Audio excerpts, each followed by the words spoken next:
కార్యక్రమాన్ని మీకు సమర్పిస్తున్న వారు భారత వ్యవసాయ మంత్రిత్వ శాఖ మరియు దూరదర్శన్. రైతు నేస్తం రైతు నేస్తం రా ఓ రైతు నేస్తం రైతు నేస్తం రైతు నేస్తం రా.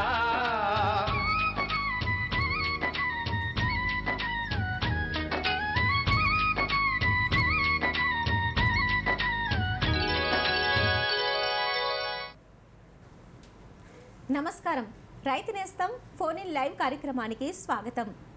ముందుగా దూరదర్శన్ ప్రేక్షకులకు బతుకమ్మ పండుగ శుభాకాంక్షలు. ఇక ఈనాటి కార్యక్రమంలోని అంశం ప్రస్తుత వానాకాలం కంది సాగులో మెలకువలు. ఈ అంశం గురించి మనకు తెలియజేయడానికి మనతో పాటు స్టూడియోలో ఉన్నారు డాక్టర్ సి సుధాకర్, ప్రధాన శాస్త్రవేత్త, అగ్రనమి, వ్యవసాయ పరిశోధనా స్థానం, తాండూరు. ఈ అంశానికి సంబంధించి మీకు ఎటువంటి సమస్యలు ఉన్నా, సందేహాలు ఉన్నా స్క్రీన్ పైన కనిపిస్తున్న నెంబర్స్కి వెంటనే కాల్ చేయండి. నమస్కారం సార్. నమస్కారం. మనము కంది సాగు మెలకువల గురించి తెలుసుకుంటున్నాం సార్. తెలంగాణ రాష్ట్రంలో వానాకాలంలో కంది సాగు తీరుతెన్నులు ఎలా ఉంది సార్? మన తెలంగాణ రాష్ట్రంలో సాగయ్యే వర్షాధారంగా సాగయ్యే మెట్ట పంటల్లో పప్పు దినుసుల పంటల్లో కంది అతి ప్రధానమైన పంట అండి. ఇది సుమారుగా మనకు సాధారణ విస్తీర్ణం కనుక తీసుకున్నట్టయితే తెలంగాణలో సుమారు 6,70,000 ఎకరాల్లో ఇది సాగు అవుతూ ఉంటుంది. అయితే సంవత్సరానికి అప్పటి వాతావరణ పరిస్థితులను బట్టి కానీ లేక మార్కెట్లో రేట్లను బట్టి కానీ విస్తీర్ణంలో యాక్చువల్గా పడే విస్తీర్ణంలో తేడాలు ఉండొచ్చు. కాకపోతే ఇది మాత్రము మనకు పూర్తిగా పప్పు దినుసుల పంటల విస్తీర్ణాన్ని కనుక మనం గణలోకి తీసుకుంటే పూర్తి అన్ని రకాల పప్పు దినుసులు అంటే పెసర, మినుము, సోయాబీన్, కంది ఇవన్నీ కలుపుకుంటే కూడా తెలంగాణలో దాదాపు 7,92,000 ఎకరాల్లో సాధారణ విస్తీర్ణం. అందులో సుమారుగా 6,70,000 ఎకరాలు కేవలం కంది మాత్రమే. అంటే ఎంత ముఖ్యమైన పంటో మీరు గుర్తుంచుకోవచ్చు. ఈ కంది విభిన్నమైన పరిస్థితుల్లో అదేవిధంగా విభిన్నమైన నేలలలో కూడా సాగు చేయడం జరుగుతుంది. ఉదాహరణకు కనుక తీసుకున్నట్టయితే మనకు మంచి బలమైన నల్లరేగడి భూములలో కనుక తీసుకుంటే ఆదిలాబాద్, వికారాబాద్, అలాగే జోగులాంబ, గద్వాల జిల్లాల్లో, అదేవిధంగా నారాయణపేట జిల్లాల్లో బాగా ఎక్కువ విస్తీర్ణంలో సాగు అవుతూ ఉంటుంది. అదే కనుక తేలికపాటి భూములను కనుక తీసుకున్నట్టయితే మనకు మహబూబ్ నగర్, నాగర్ కర్నూలు, అదేవిధంగా నల్గొండ జిల్లాల్లో ఇది తేలికపాటి భూముల్లో కూడా సాగు అవుతూ ఉంటుంది. ఇంత ముఖ్యమైన పంట అన్నమాట. అయితే దీన్ని సాధారణంగా రైతులు ఏక పంటగాను సాగు చేస్తారు. అదేవిధంగా కందితో పాటు వివిధ పంటలను అంతర పంటలుగా అంటే స్వల్పకాలిక అపరాలు కానీ లేక చిరుధాన్యాలు కానీ లేక ధాన్యపు జాతి పంటలు, జొన్న, మొక్కజొన్న వీటన్నిటిని కూడా అంతర పంటలుగా సాగు చేస్తుంటారు.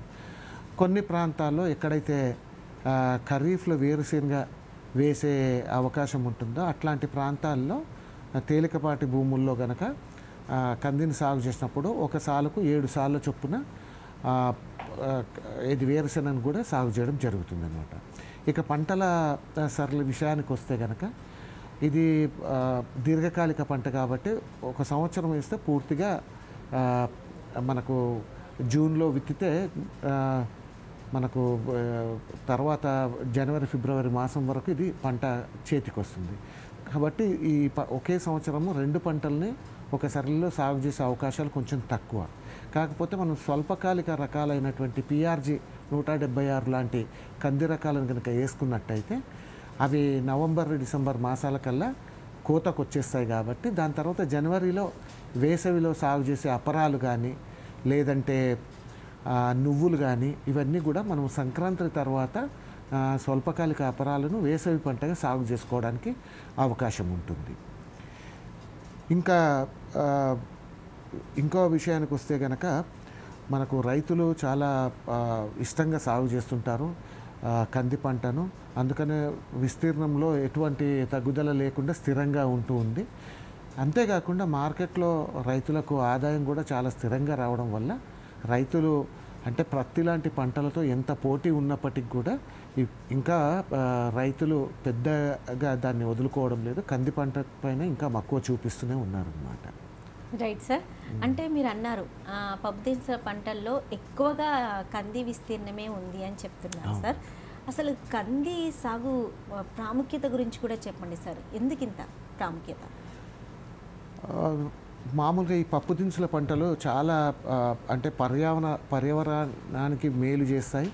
అదేవిధంగా తర్వాత భూమిలో సారాన్ని కూడా పెంపొందించడానికి ఉపయోగపడతాయి. అదేవిధంగా రైతులకు స్థిరమైన ఆదాయాన్ని కల్పించే వర్షాధార ప్రాంతాల్లో, ఎక్కడైతే సాగునీటి వసతి లేదో అట్లాంటి ప్రాంతాల్లో రైతులకు మంచి ఆదాయ వనరుగా కూడా ఉపయోగపడుతుందండి. ముఖ్యంగా మనం కంది పంటను తీసుకున్నట్టయితే మనం ఒక ఎకరా కంది పంట నుండి దాన్ని లీఫ్ లిటర్ అంటాం. అంటే పంట కాపుకొచ్చే దశలో దాని ఆకంతా పండుబారి రాలి భూమిలో కలుస్తుందన్నమాట. ఇది భూమిలో కలవడం వల్ల, ఈ లీఫ్ లిటర్ భూమిలో కలవడం వల్ల మంచి భూమికి సత్తువ వస్తుంది. అదేవిధంగా ఈ కంది వేరు వ్యవస్థ కూడా, తల్లి వేరు వ్యవస్థ చాలా బలంగా ఉండి చాలా లోపల వరకు కూడా, అంటే 1.5 మీటర్ల వరకు కూడా వ్యాపిస్తుంది. కాబట్టి ఇదేం చేస్తుందంటే భూమి లోపలి పొరలను కూడా విచ్ఛిన్నం చేసి, అంటే పడ్డ వర్షపు నీటిని లోపలి పొరల్లో కూడా ఇంకేటట్టుగా చేస్తుంది.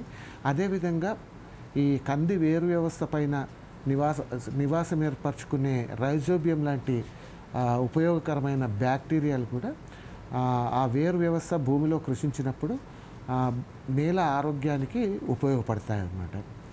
అదేవిధంగా ఈ కంది అనేది మనకు తీసుకున్నట్టయితే సమాజంలో ఉండే శాకాహారులకు ప్రోటీన్స్ని అందించే అతి ముఖ్యమైన పంట. మనం చూస్తుంటాం మన గృహాల్లో పప్పు లేనిదే, సాంబార్ లేనిదే మనం ఆహారం తీసుకోవడం చాలా అరుదు. కాబట్టి శాకాహారులు ఎవరైతే వాళ్ళ ప్రోటీన్స్ లభ్యత తక్కువగా ఉంటుందో వాళ్లకు ప్రోటీన్స్ని అందించడంలో కంది పంట చాలా ముఖ్యమైన భూమిక పోషిస్తుందండి. అదేవిధంగా ఇందాక చెప్పినట్టుగా మార్కెట్లో కూడా స్థిరంగా మార్కెట్ రేట్లు స్థిరంగా ఒక 6,000 నుండి 7,000 వరకు స్థిరంగా ఉంటాయి. కాబట్టి రైతుకు చాలా లాభదాయకంగా ఉంటుంది. రైతు సొంత అవసరాలకు కూడా, ఇంట్లో వాడకానికి కూడా పప్పు తయారు చేసుకోవచ్చు. చాలామంది రైతులు కొన్ని ప్రాంతాల్లో, అంటే వికారాబాద్ జిల్లా లాంటి ప్రాంతాల్లో స్వంతగా ఇంట్లోనే పప్పును తయారు చేసి కూడా హైదరాబాద్ లాంటి నగరాల్లో ఇది ఆర్గానిక్ పప్పు కింద అమ్మడం జరుగుతూ ఉంది. ఆ రకంగా కూడా అధికంగా ఆదాయం పొందుతూ ఉన్నారు. అంతేకాకుండా మన తెలంగాణ రాష్ట్రంలో కంది విషయానికి వస్తే ఒక ప్రత్యేకత ఉందండి. అదేంటంటే తెలంగాణలో సాగయ్యే ఒక ప్రాంతం కందికి, అంటే తాండూరు ప్రాంతంలో సాగయ్యే కందికి మొట్టమొదటిసారిగా రాష్ట్రంలో ఒక వ్యవసాయ ఉత్పత్తికి రానటువంటి భౌగోళిక గుర్తింపు అనేది రావడం జరిగింది. ఏదైతే మనకు తిరుపతి లడ్డూకు ఉందో, అదేవిధంగా కంచీపురం చీరలకు ఉన్నాయో, అదేవిధంగా పోచంపల్లి ఇక్కత్ వస్త్రాలకు ఉందో, డార్జిలింగ్ టీకి ఏ విధంగానైతే భౌగోళిక గుర్తింపు ఉందో, అమృత్సర్ బాస్మతికి ఏ విధంగా ఉందో, ఆ రకంగా మా తాండూరు కంది కూడా భౌగోళిక గుర్తింపు మనకు 2022 సంవత్సరం రావడం జరిగిందండి. ఇది ఏంటంటే దీని ప్రత్యేకత, ఇది మొట్టమొదటి వ్యవసాయ ఉత్పత్తి, అంటే వ్యవసాయ పంటల్లో, సాగు చేసే పంటల్లో తాండూరు కందికి మొట్టమొదటిసారిగా భౌగోళిక గుర్తింపు రావడం జరిగిందన్నమాట. ఓకే, అది గ్రేట్ విషయం సార్. ఒకవేళ కంది పంటల్లో అంటే వర్షాభావ పరిస్థితులు ఉన్నా, అధిక వర్షాలు కురిసినా, అటువంటి సమయంలో ఎటువంటి జాగ్రత్తలు తీసుకోవాలి సార్?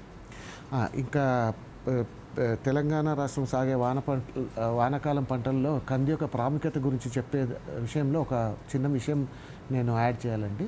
ఏంటంటే మన రాష్ట్రంలో ముఖ్యంగా మనము ఉత్తర తెలంగాణ నుండి దక్షిణ తెలంగాణ వరకు దాదాపుగా అన్ని జిల్లాల్లో ఈ కంది పంట అనేది సాగైనప్పటికీ కూడా మనకు ముఖ్యంగా వికారాబాద్, రంగారెడ్డి, సంగారెడ్డి, మహబూబ్ నగర్, జోగులాంబ గద్వాల, అదేవిధంగా నాగర్ కర్నూలు, తర్వాత ఆదిలాబాదు, కుమరం భీం, ఆసిఫాబాదు, ఈ జిల్లాల్లో చాలా ఎక్కువ విస్తీర్ణంలో సాగులో ఉందండి. అయితే ఇక మీరు వర్షాభావ పరిస్థితులు లేదా అధిక వర్షాల పరిస్థితుల్లో ఎలాంటి జాగ్రత్తలు తీసుకోవాలని చెప్పి మీరు అడిగారండి.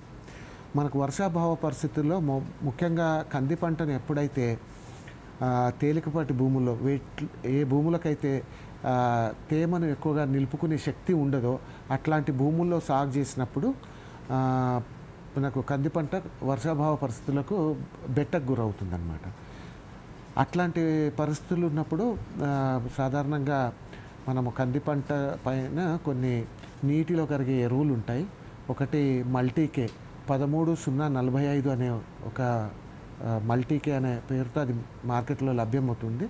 అది కనుక అది కానీ లేకుంటే పాలీఫీడ్ అని దాన్నే 3-19 అని కూడా అంటారు. 19 అంటే నత్రజని, భాస్వరం, పొటాషియం 3 కూడా సమపాలల్లో 19% ఉంటాయి.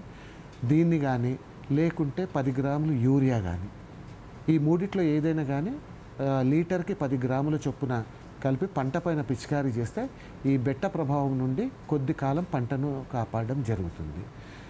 అదేవిధంగా మనం తేలికపాటి భూముల్లో పంటను సాగు చేయాలన్నప్పుడు ఖచ్చితంగా స్వల్పకాలిక రకాలనే ఎంపిక చేయాలన్నమాట.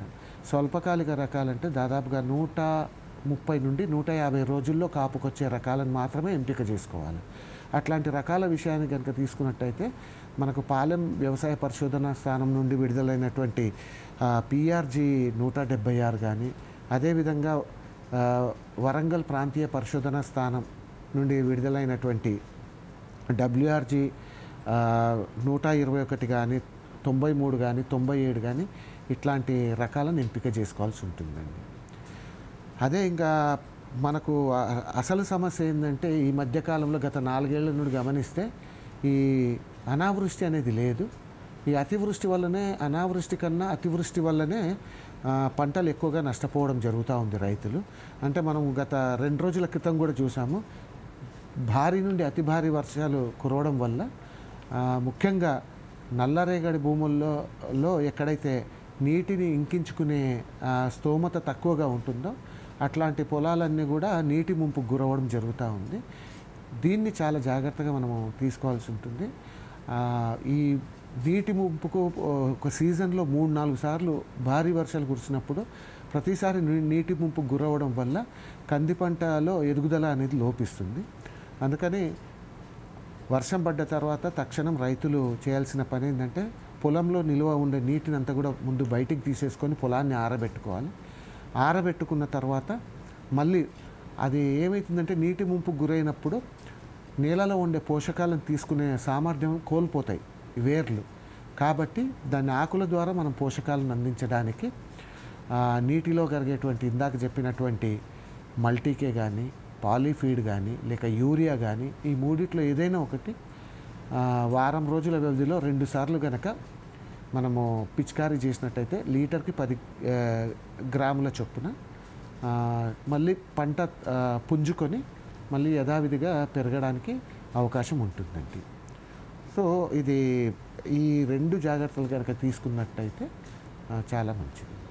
అయితే ఇంకొక విషయం అండి ఇక్కడ చెప్పాలనుకుంది ఏంటంటే ఈ నీటి ముంపు గురవడం అనేది నల్లరేగడి భూముల్లో అదొక ప్రహసనంలాగా మారింది. ప్రతి సంవత్సరం అధిక వర్షాలకు గురవడము, పంట ముంపుకు గురి కావడము, పంట నష్టపోవడం, లోతట్టు ప్రాంతాల్లో ఉండే పొలాలన్నీ కూడా నష్టపోవడం అనేది సాధారణంగా జరుగుతూనే ఉంది. కాబట్టి రైతు సోదరులు ఇది రానున్న సంవత్సరాల్లో కూడా జరిగే అవకాశం ఉంటుంది.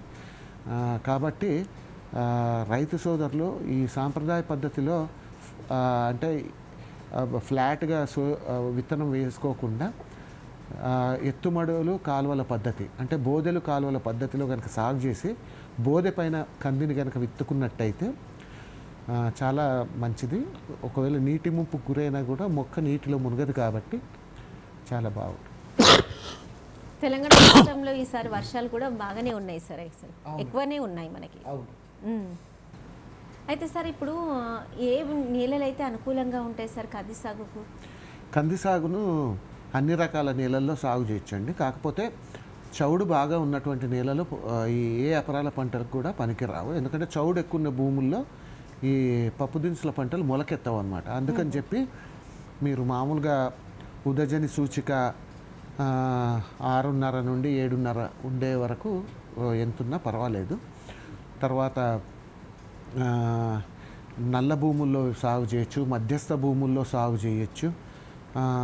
అదేవిధంగా తేలికపాటి చెలకా భూములు కానీ దుబ్బ పొలాల్లో కూడా మనం సాగు చేయొచ్చు.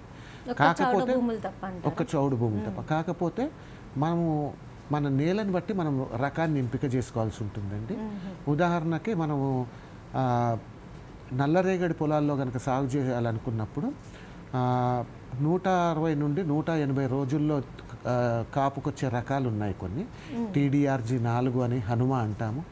అదేవిధంగా TDRG 59 తెలంగాణ కంది 3 అంటాము. అదేవిధంగా TDRG 272, అదేవిధంగా PRG 158, MRG 1004 ఇట్లా చాలా రకాలు ఉన్నాయండి. ఇవన్నీ కూడా 160 నుండి 180 రోజుల్లో కాపుకొస్తాయి. ఈ రకాలు కాలపరిమితి ఎక్కువగా ఉన్నప్పటికీ కూడా పంట దిగుబడి కూడా ఎక్కువగా వస్తుంది. అదేవిధంగా మధ్యస్థ భూముల్లో కనుక తీసుకున్నట్టయితే మనకు వరంగల్ రకాలు ఏవైతే ఉన్నాయో వరంగల్ 27 కానీ 53 కానీ WRG 65 కానీ ఇట్లాంటి రకాలన్నీ కూడా మనం సాగు చేసుకోవడానికి అవకాశం ఉంటుంది. అదే తేలికపాటి భూముల విషయానికి వస్తే మాత్రం మనకు ఎక్కువ రకాలు అందుబాటులో లేవండి. PRG 176 అనే రకం పాలెం ప్రాంతీయ వ్యవసాయ పరిశోధన స్థానం నుండి విడుదలైనటువంటి రకం. అది చాలా రైతులకు ఉపయోగకరంగా ఉంటుంది. ఎందుకంటే అది 135, 140 రోజుల్లోనే కాపుకొచ్చేస్తుంది. కాబట్టి పంట అంటే నేలలో తేమ పూర్తిగా ఎగిరిపోకముందే పంట పూర్తవుతుంది. కాబట్టి దీనికి పంట చివరిలో పంట ఎదుర్కొనే బెట్ట సమస్య అనేది కూడా ఉండదన్నమాట. Okay sir. అంటే ఇప్పుడు కంది పంట ఏ పంట కాలాల్లో విత్తుకోవచ్చు అంటారు సార్? సాధారణంగా మనము తెలంగాణ రాష్ట్రంలో కనుక చూసుకున్నట్టయితే కంది పంటను మనం సాధారణంగా 2 సీజన్లలో పంట కాలాల్లో విత్తుకుంటామండి. ఒకటేమో ఖరీఫ్ పంట కాలం అంటే వానాకాలం. ఈ వానాకాలం పంటను తీసుకున్నట్టయితే మనము జూన్ 15 నుండి జూలై 15 వరకు విత్తుకోవచ్చు అండి. కాకపోతే కొన్ని సందర్భాల్లో వర్షాల ఆగమనం ఆలస్యం అవ్వడం వల్ల కానీ లేక సరిపోను వర్షాలు కురవకపోవడం వల్ల కొన్ని సందర్భాల్లో ఆలస్యం కూడా జరిగే అవకాశం ఉంటుంది. అట్లాంటి సందర్భాల్లో మనము ఆగస్టు 15 వరకు కూడా వేసుకోవచ్చు విత్తనాలను. కాకపోతే మనము ఆలస్యమైన కొద్దీ ఈ కంది పంటలో ఎదుగుదల తగ్గుతుందనమాట. అందుకని సాళ్ళ మధ్యన ఎడాన్ని తగ్గించుకోవాలన్నమాట. అంటే సాధారణంగా మనము ఇది నల్లరేగడి పొలాల్లో తీసుకున్నట్టయితే సాధారణంగా మనము 120 నుండి 150 లేకుంటే 150 నుండి 180 సెంటీమీటర్ల వరకు కూడా మనము సాళ్ళ మధ్యన ఎడం పెట్టుకుంటాము. అదే కనుక మనకు ఆలస్యమైన సందర్భాల్లో ఆగస్టు 15 నుండి ఆగస్టు చివరి వరకు విత్తుకోవాల్సిన పరిస్థితి ఏర్పడితే కనుక అది 90 సెంటీమీటర్లకు ఎడంగా సాళ్ళు విత్తుకుంటే సరిపోతుందన్నమాట. దీనివల్ల ఏమవుతుందంటే పంట ఎదుగుదల లోపించడం వల్ల జరిగే దిగుబడి నష్టాన్ని మొక్కల సంఖ్యను మనం పెంచుకోవడం వల్ల దాన్ని కాంపెన్సేట్ చేయడం జరుగుతుందన్నమాట. ఇంకా రెండవ పంట కాలం విషయానికి వస్తే మనకు యాసంగి పంట అంటే రబీ పంట అంటాం. ఈ రబీ పంట ఇటీవల కాలంలో మనకు చాలా ప్రాచుర్యంలోకి వస్తూ ఉంది. ఈ రబీ పంటను విత్తుకోవడానికి ఇది చాలా ఇప్పుడు మనం ఉండే సమయం ఇది చాలా అనుకూలమైన సమయం. దీన్ని విత్తుకోవడానికి సిఫార్సు చేసే సమయం ఏమిటంటే సెప్టెంబర్ 15 నుండి అక్టోబర్ 15 వరకు విత్తుకోవచ్చండి. కానీ అక్టోబర్ 15 దాటకుండా చూసుకుంటే మంచిది. ఎందుకంటే అక్టోబర్ 15 దాటిన తర్వాత విత్తితే మాత్రం కొంత దిగుబడిలో వ్యత్యాసం కనిపించే అవకాశం ఉంటుంది. అంటే దిగుబడి తగ్గే అవకాశం ఉంటుంది. ఈ యాసంగి అంటే రబీ పంటలో విత్తుకోవడం ఎందుకు ముఖ్యము అంటే మనకు వానాకాలంలో విత్తుకునే కంది చాలా ఆటుపోట్లకు గురవుతుందన్నమాట. అంటే ఒక్కోసారి వర్షపాతము అంటే అనుకున్న విధంగా లేకపోవడం వల్ల కానీ మరికొన్నిసార్లు మనం మొన్న వరకు చూసాము అధిక వర్షాలు ఇట్లాంటి సమస్యలు ఎదుర్కొంటున్నాము.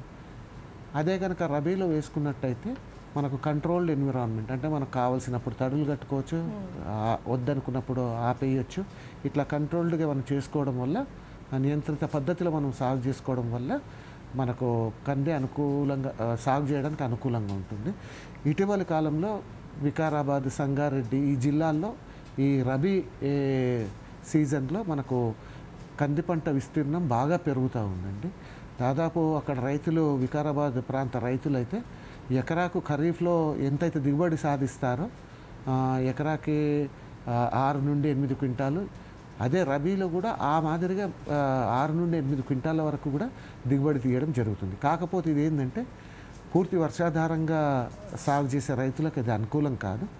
ఏ రైతులకైతే సాగునీటి వసతి అంటే బోరు బావు కానీ లేక కాలువల ద్వారా ఏదైనా నీళ్ళు అందుబాటులో ఉంటే, బావులు ఉంటే కానీ అట్లాంటి రైతులు మాత్రం ఈ సాగునీటి కింద రబీ పంట కాలంలో సాగు చేసుకోవచ్చండి. అయితే ఈ రబీ పంట కాలంలో మనం కందిని సాగు చేసినప్పుడు ఎత్తు చాలా తక్కువ పెరుగుతుంది. అంటే దాదాపుగా మనకు ఖరీఫ్ పంట కాలంలో సుమారు 6 అడుగులు నుండి 8 అడుగులు పెరుగుతుంది కంది. అదే మనము యాసంగిలో వేసుకున్నప్పుడు మాత్రం ఒక 4 అడుగులు 3.5 అడుగులు 4 అడుగుల లోపే వ్యత్యాసం ఉంటుందని. అంటే ఈ ఉష్ణోగ్రతల ప్రభావం కానీ వాతావరణ ప్రభావం వల్ల దీన్ని అగ్రానమిక్ డ్వార్ఫింగ్ అంటాం అన్నమాట. ఈ ఎత్తు తగ్గుతుంది, కొమ్మలు తక్కువ వస్తాయి, కాబట్టి దీన్ని సాళ్ళని చాలా దగ్గరగా వేసుకుంటాం అన్నమాట. సో ఈ సాళ్ళని దగ్గరకు వేసుకుంటాము, దానివల్ల మనకు దిగుబడిలో కూడా ఎట్లాంటి వ్యత్యాసం రాదు. రైట్ సార్, ఇప్పుడు ఒక బ్రేక్ తీసుకుందాం. అలాగే రైతు నేస్తం కార్యక్రమంలో ఇప్పుడు ఒక చిన్న విరామం. हर जोखिम से निकल कर फसल आए, सुरक्षित हो जाए। फसल बीमा से हर किसान अब आत्मनिर्भर हो जाए। अब सूखा पड़े या बाढ़ आ जाए कोई डर नहीं, अब ओले पड़े या कीट पतंगे फसल खा जाए कोई फिक्र नहीं। अब कैसी भी आपदा हमारी फसल पे आ जाए, क्षति होने पर हमारे दावों का उचित भुगतान मिलता है, क्योंकि हमने लिया है प्रधानमंत्री फसल बीमा। बुआई से फसल कटाई तक हर जोखिम का दावा, न्यूनतम प्रीमियम पर अधिकतम भुगतान का वादा। योजना से हर साल जुड़ रहे हैं 5 करोड़ से ज्यादा किसान। अब आपकी है बारी। नजदीकी कृषि कार्यालय, सहकारी समिति, बैंक शाखा, अधिकृत बीमा कंपनी या जन सेवा केंद्र में स्वेच्छा से करा सकते हैं पंजीकरण।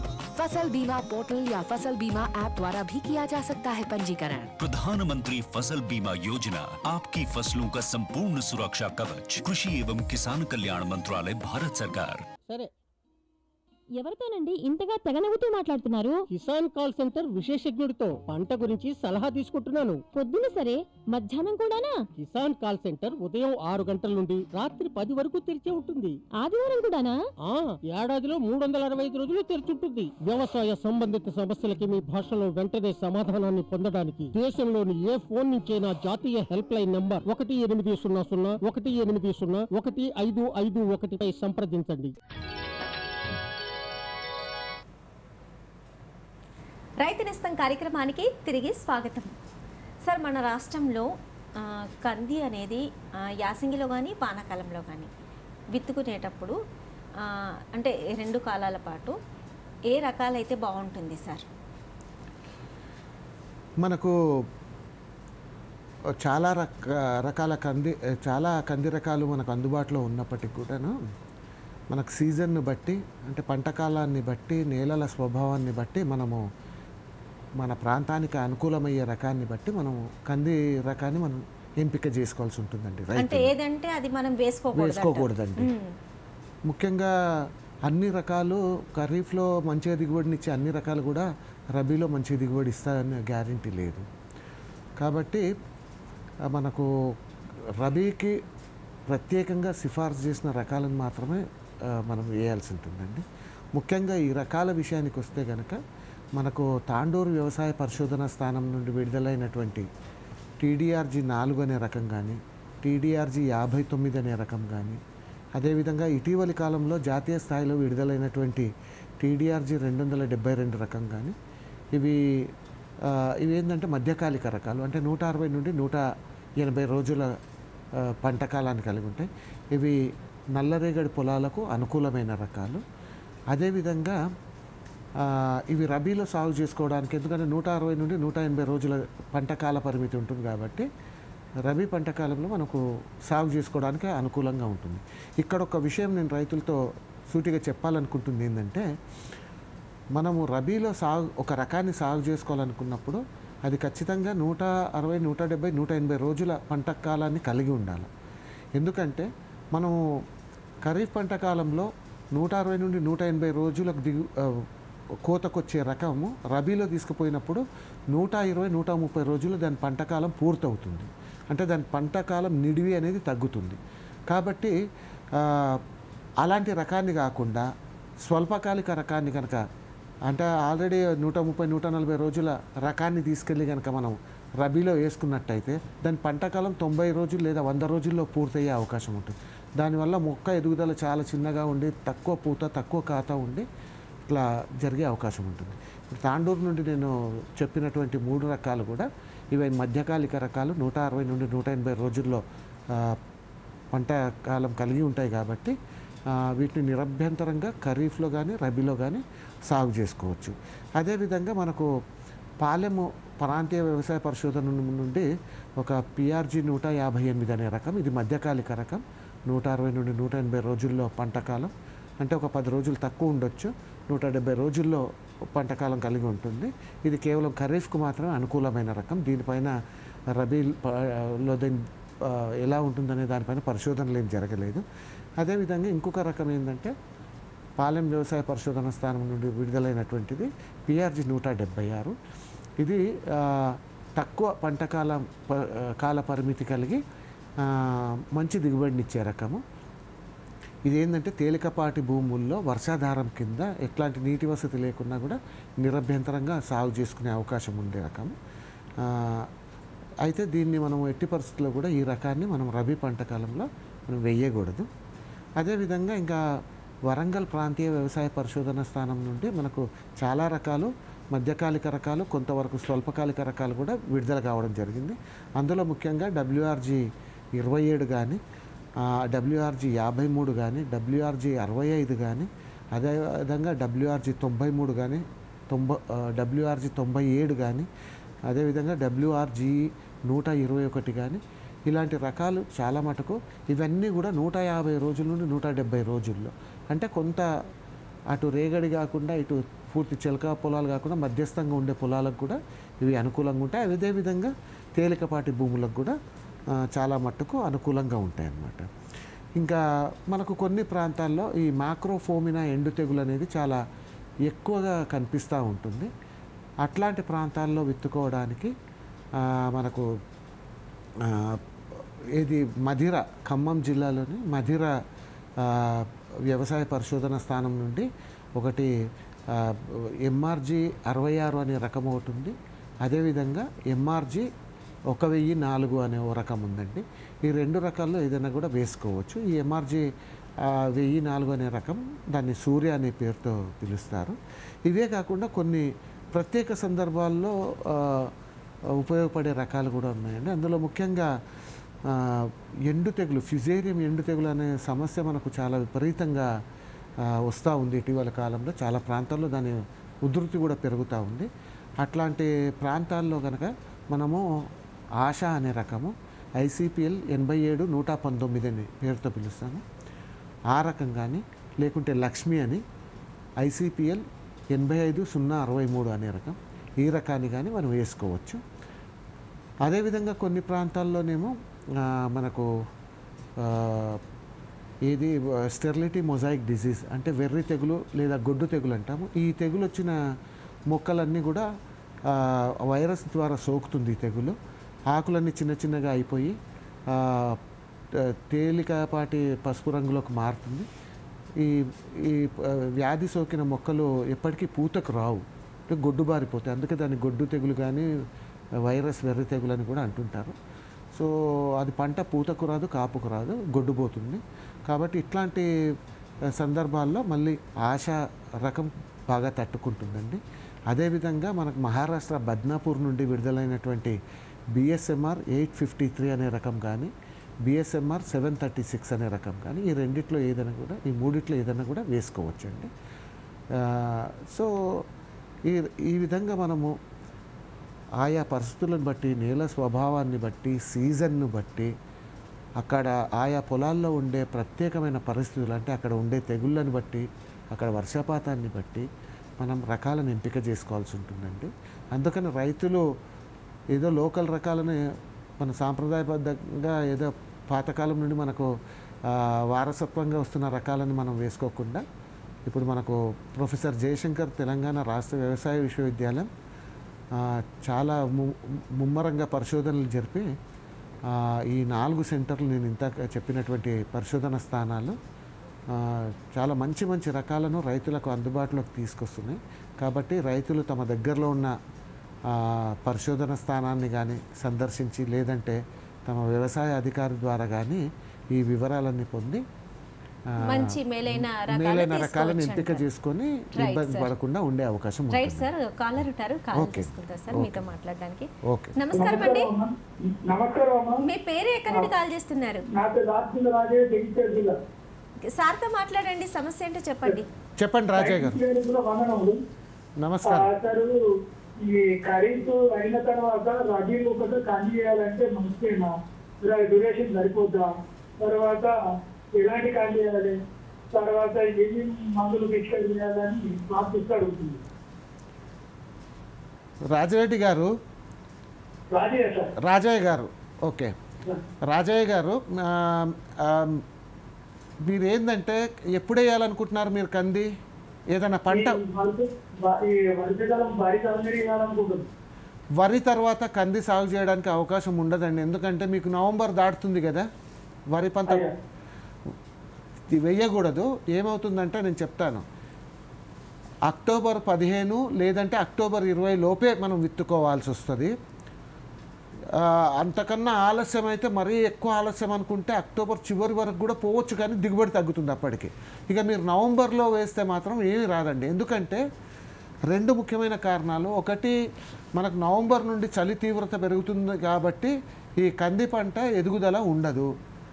రెండవది వచ్చేసి దీని పూత సమయం అనేది జనవరి సంక్రాంతి తర్వాత పెరుగుతున్న ఉష్ణోగ్రతల్లో పడ్డప్పుడు దాని లోపల కాయ తయారవుతుంది, కానీ దాని లోపల గింజ కట్టదండి.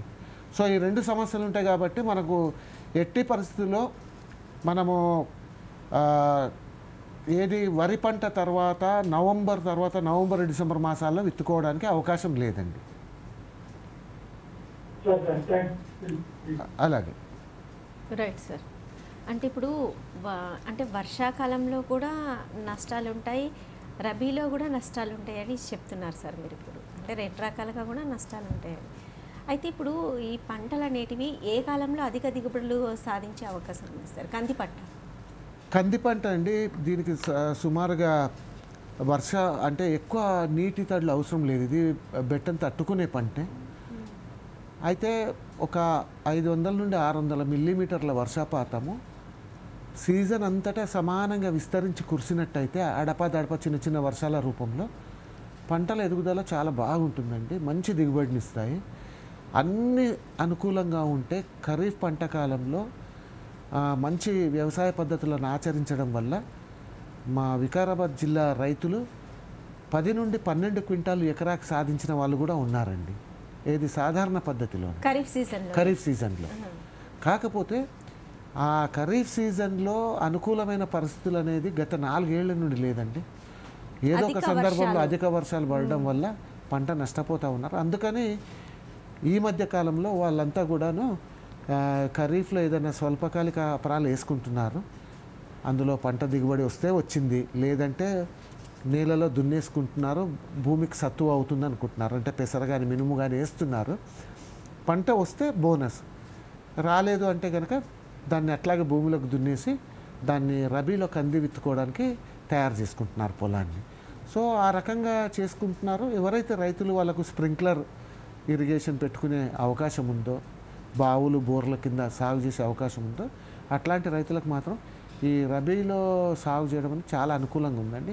ఇప్పుడు రబీలో కూడా రైతులు 6 నుండి 8 క్వింటాల వరకు మంచి దిగుబడిని తీస్తున్నారండి. ఎందుకంటే ఈ ఖరీఫ్లో ఎదురవుతున్న ఇబ్బందుల దృష్ట్యా చాలామంది రైతులు ఖరీఫ్లో కందిని తగ్గించుకొని, అందుకని మీకు మన సాధారణ విస్తీర్ణము కందిది మన తెలంగాణ రాష్ట్రంలో 6,70,000 ఎకరాలు ఉంటే నిజంగా సాగు విస్తీర్ణం ఎంత అంటే 4,91,000 ఎకరాలు మాత్రమే జరిగింది ఈ సంవత్సరం. అంటే మనకు విస్తీర్ణం కొంచెం తగ్గడానికి కారణం కూడా ఈ అననుకూల వాతావరణ పరిస్థితులు అనుకోవచ్చు. అంటే ఇప్పుడు ఏదైతే కొంతవరకు తగ్గుతుందో అది మళ్ళీ రబీలో విస్తీర్ణం అనేది పెరుగుతూ ఉంది. Right sir. అంటే ఇప్పుడు కందిలో విత్తన శుద్ధి గురించి చెప్పండి, అలాగే విత్తుకునే విధానం గురించి కూడా చెప్పండి సార్. అలాగే కంది పంటలో కనుక తీసుకున్నట్టయితే విత్తన శుద్ధి చాలా ముఖ్యమైనది. ఎందుకంటే నేల ద్వారా సంక్రమించే బూజు తెగుళ్ళు చాలా రకాలు ఉంటాయండి. అందులో ఫిజేరియం ఎండు తెగులు కానీ, మ్యాక్రోఫోమినా ఎండు తెగులు కానీ, లేదంటే ఫైటాఫ్థరా ఎండు తెగులు కానీ, ఇట్లాంటి చాలా రకాల బూజు తెగుళ్ళు పంట మొలక దశ నుండి ఆశించి పంటను నష్టపరుస్తూ ఉంటాయి. అంటే మొక్కలను పూర్తిగా చనిపోయేటట్టు చేస్తాయి. కాబట్టి మొక్కల సాంద్రత ఎప్పుడైతే తగ్గుతుందో పొలంలో రైతులు ఆశించిన స్థాయిలో దిగుబడులు పొందలేకపోతారు. కాబట్టి విత్తన శుద్ధి అనేది చాలా ముఖ్యమైన అంశం. మనకు మూడు రకాల మందులతో సాధారణంగా విత్తన శుద్ధి చేసుకుంటాం. ఒకటి ఏంటంటే శీలింద్రనాశక విత్తన శుద్ధి. అదేంటంటే థైరామ్ కానీ క్యాప్టాన్ అనే 2 మందుల్లో ఏదో ఒకటి తీసుకొని కేజీ విత్తనానికి 3 గ్రాముల చొప్పున విత్తన శుద్ధి చేసుకొని విత్తుకోవడం ఒక పద్ధతి. లేదంటే కార్బండెజిమ్ అనే మందును 1 కేజీకి 1 గ్రామ్ చొప్పున విత్తన శుద్ధి చేసుకోవడం. దాని తర్వాత మనకు నేలలో ఉండే పురుగుల ద్వారా మొలుస్తున్న గింజలకు ఏదైనా నష్టం జరుగుతున్నప్పుడు ఇమిడాక్లోపిరిడ్ అనే మందుతో కూడా మనము విత్తన శుద్ధి చేసుకోవాలి. కేజీకి 6 మిల్లీలీటర్ల చొప్పున మనం విత్తన శుద్ధి చేసుకుంటామండి. అదేవిధంగా విత్తే ముందు మనము రైజోబియం, ఫాస్ఫోబ్యాక్టీరియా, ఇట్లాంటి ఫాస్ఫరస్ సాల్యుబిలైజింగ్ బ్యాక్టీరియా పిఎస్బి అంటాం, ఇట్లాంటి వాటితో మనం విత్తన శుద్ధి చేసుకుంటాం. చాలామందికి రైతులకు ఏది ముందు చేసుకోవాలా విత్తన శుద్ధి, ఏది చివరికి చేసుకోవాలనేది అంటే కొంత ఇబ్బంది పడుతుంటారు ఆ ఇన్ఫర్మేషన్. దానికి ఎఫ్ఐఆర్ అని ఒక రూల్ ఉందండి. ఎఫ్ఐఆర్ అంటే ఫస్ట్ ఫంగిసైడ్ అంటే శిలీంద్రనాశక మందుతో విత్తన శుద్ధి చేసుకోవాలి. తర్వాత ఇన్సెక్టిసైడ్, అదైన తర్వాత ఈ పురుగులకు నివారణకు ఏవైతే మనం వాడతామో అది వాడాలి. దాని తర్వాత రైజోబ్యాక్టీరియా, ఎఫ్ఐఆర్ అంటే ఫంగిసైడ్, ఇన్సెక్టిసైడ్, రైజోబ్యాక్టీరియా. ఈ రైజోబ్యాక్టీరియా కరెక్ట్గా విత్తే ముందు మాత్రమే మనము విత్తన శుద్ధి చేసుకొని విత్తుకోవాలి. ఈ రైజోబ్యాక్టీరియా అంటే మన రైజోబియం కానీ లేదంటే ఫాస్ఫరస్ సాల్యుబిలైజింగ్ బ్యాక్టీరియా కానీ వీటిని మనము విత్తన శుద్ధి చేసుకోవాలనుకున్నప్పుడు ఒక 100 మిల్లీలీటర్ల నీటి లోపల ఒక 10 గ్రాములు బెల్లం కానీ చక్కెర కానీ లేదంటే ఏదైనా గంజి అంటూ కానీ వేసుకొని అది కాచి చల్లార్చి దాంట్లో ఒక 200 గ్రాముల ఒక 8 కేజీల కంది విత్తనానికి 200 గ్రాముల ఈ పొడి మందు ఉంటుంది.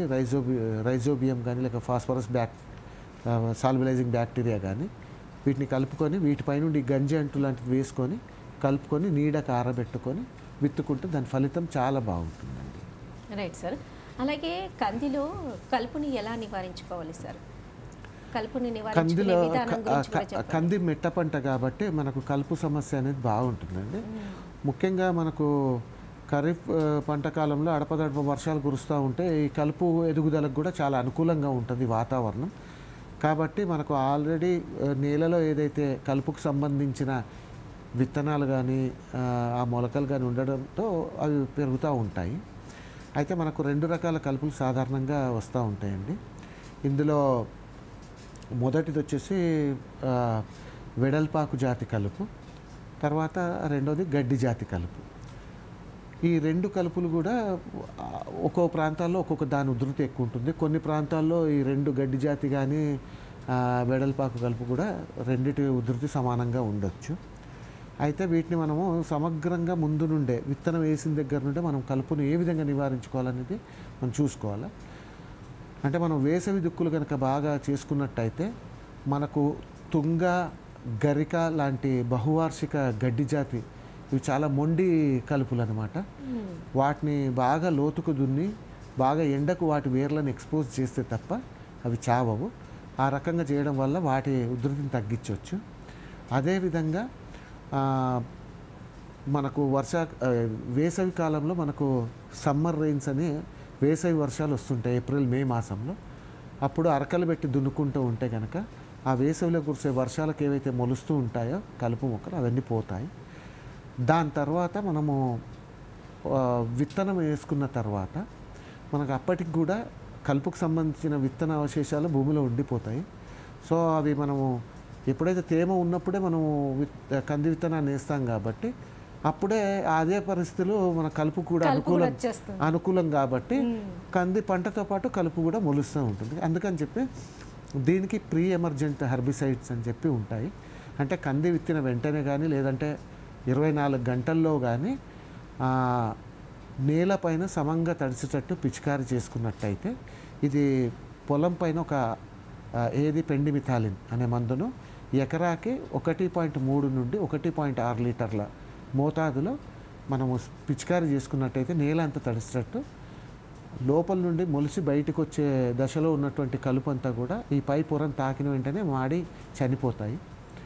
సో ఆ రకంగా మనకు చాలా మటుకు మనం విత్తన దశలో ఉండే కలుపును మనం నివారించుకోవచ్చు. అదేవిధంగా ఓకే సార్, ఇప్పుడు ఒక బ్రేక్ తీసుకుందాం. ఓకే. రైతు నేస్తం కార్యక్రమంలో మరో చిన్న విరామం.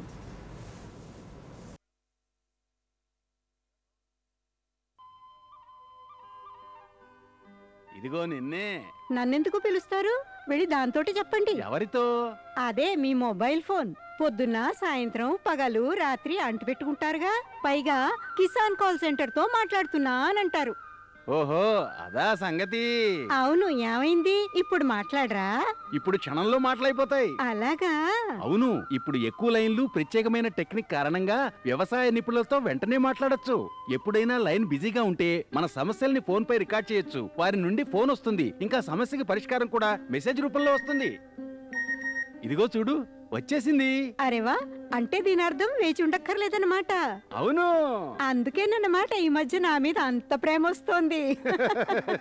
వ్యవసాయ సంబంధిత సమస్యలకి మీ భాషలోనే వెంటనే సమాధానం పొందడానికి దేశం మొత్తంలో ఏ ఫోన్ నుంచైనా హెల్ప్ లైన్ నంబర్తో సంప్రదించండి. రైతుల నేస్తం కిసాన్ కాల్ సెంటర్.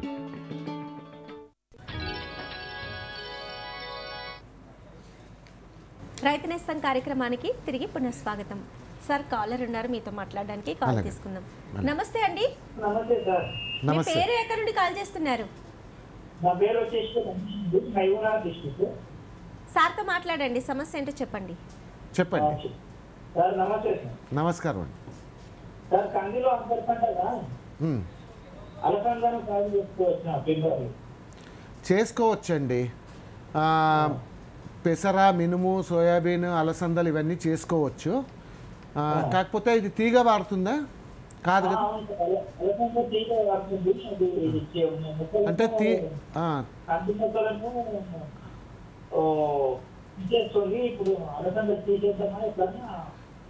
అంటే అది ఏంటంటే దాంట్లో తీగ జాతి రకాలను వేసుకోవడం మంచిది కాదు. ఎందుకంటే పూత సమయంలో కందిని అది అంటే అల్లుకపోవద్దు అన్నమాట. మనకు పూత నిలవడం కానీ దానికి బాగుండదు. ఇంకోటి పురుగు సమస్య కూడా పెరిగే అవకాశం ఉంటుంది. కాబట్టి అది అంత అనుకూలమైన పద్ధతి కాదు.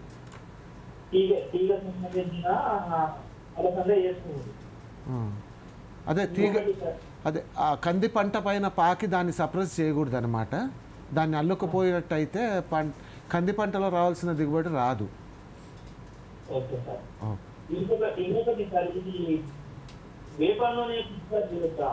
చెయ్యొచ్చండి.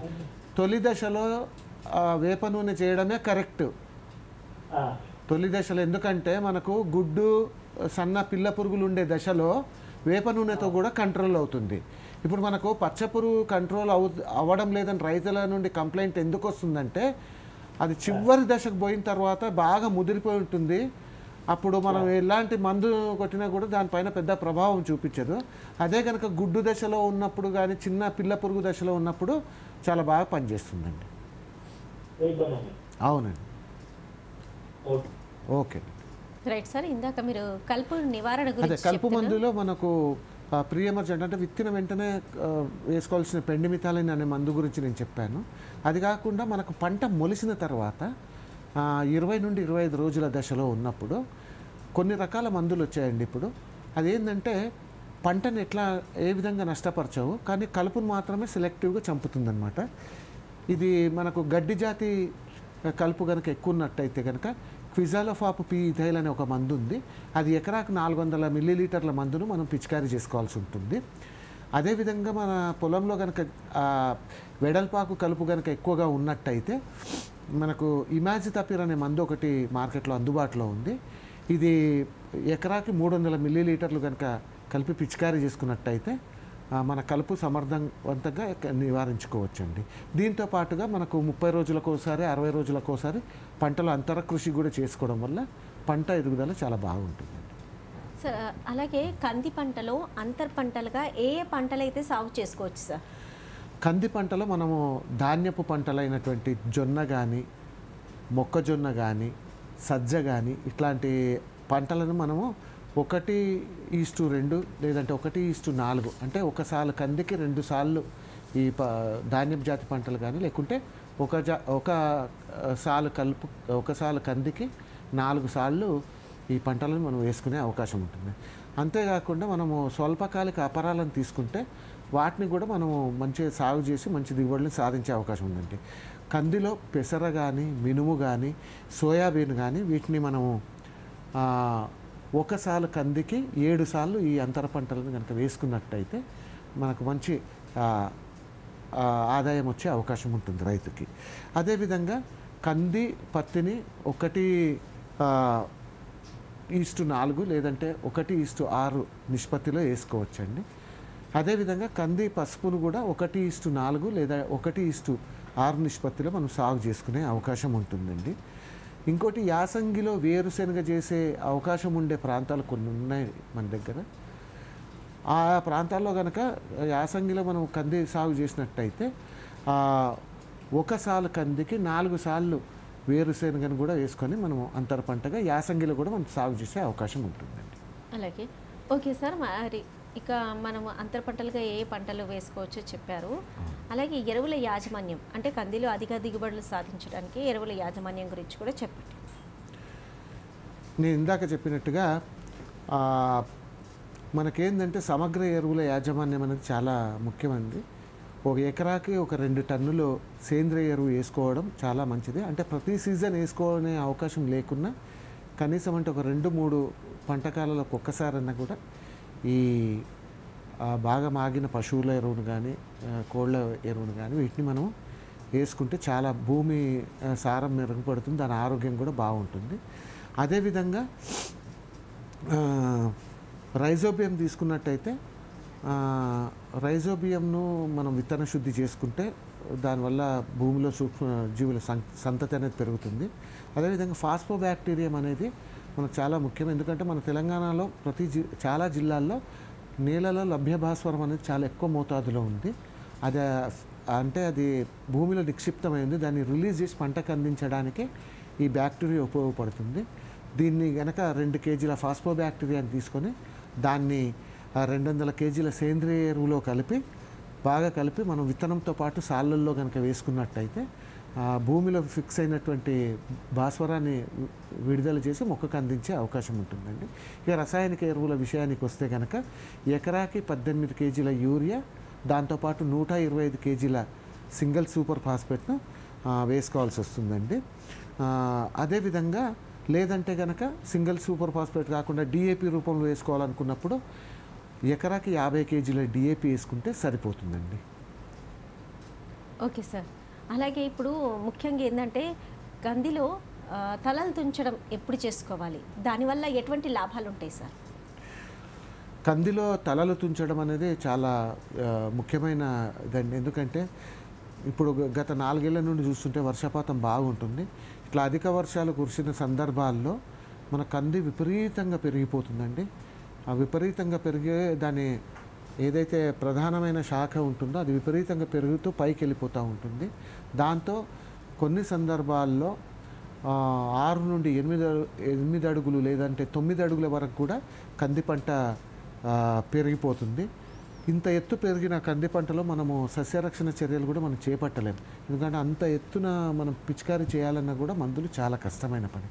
అందుకని ఈ 45 నుండి 60 రోజుల మధ్యలో కనుక ఒకసారి మనము తలను కనుక తుంచినట్టయితే ఇదేం చేస్తుందంటే ఈ పక్క నుండి కొమ్మలు బాగా వేసేందుకు ప్రోత్సాహం కలిగిస్తుంది. కాబట్టి ఇట్లా తలలు తుంచిన పంటలో నిలువుగా పెరగడం ఆగిపోయి అడ్డంగా పెరగడం మొదలవుతుంది. అంటే పక్క నుండి కొమ్మలు అవన్నీ కూడా బాగా రావడం జరుగుతుంది. మనకు ఎప్పుడైతే పక్క నుండి శాఖలన్నీ బాగా ఎక్కువగా వస్తుంటాయో దానిపైన పూత ఎక్కువ వచ్చే అవకాశం ఉంది. దాంతోపాటుగా ఖాత కూడా ఎక్కువగా వచ్చే అవకాశం ఉంటుందన్నమాట. ఇంకోటి ఎత్తును మనం నియంత్రిస్తున్నాం కాబట్టి ఇక్కడ మనకు పురుగు మందులు కానీ లేక ఇతర సస్యరక్షణ మందులు కానీ లేక నీటిలో కరిగే ఎరువులను మనము బెట్ట పరిస్థితిలో పిచికారీ చేసుకోవాలనుకున్నప్పుడు కానీ మనకు చాలా ఈ ఎత్తు తక్కువ ఉండడం వల్ల చాలా అనుకూలంగా ఉంటుందన్నమాట. Right sir. అంటే ప్రస్తుత వానాకాలం కంది సాగులో మెలకువల గురించి చాలా చక్కగా వివరించారండి. స్టూడియోకి విచ్చేసినందుకు ధన్యవాదాలు సార్. ధన్యవాదాలు. ఈ అంశానికి సంబంధించి మరింత అదనపు సమాచారం కోసం సంప్రదించవలసిన చిరునామా డాక్టర్ సి సుధాకర్, ప్రధాన శాస్త్రవేత్త, అగ్రనమి, వ్యవసాయ పరిశోధనా స్థానం, Tandur. Phone number 9846262312. Phone number మరొకసారి 9846262312. ఇక రేపటి కార్యక్రమంలో 30/9/2025 మంగళవారం సాయంత్రం 6 గంటలకు ప్రసారం కానున్న రైతు నేస్తం కార్యక్రమంలోని అంశం ప్రస్తుతం వరి పంటలో చేపట్టవలసిన సస్యరక్షణ చర్యలు. పాల్గొన్నవారు డాక్టర్ ఏ రాములమ్మ, విషయ విజ్ఞాన నిపుణులు, క్రాప్ ప్రొటెక్షన్, కృషి విజ్ఞాన కేంద్రం, కంపస్ సాగర్. ఇది ఇవాల్టి రైతు నేస్తం కార్యక్రమం. మరో చక్కటి కార్యక్రమంతో మళ్ళీ కలుసుకుందాం. అంతవరకు సెలవు. నమస్తే.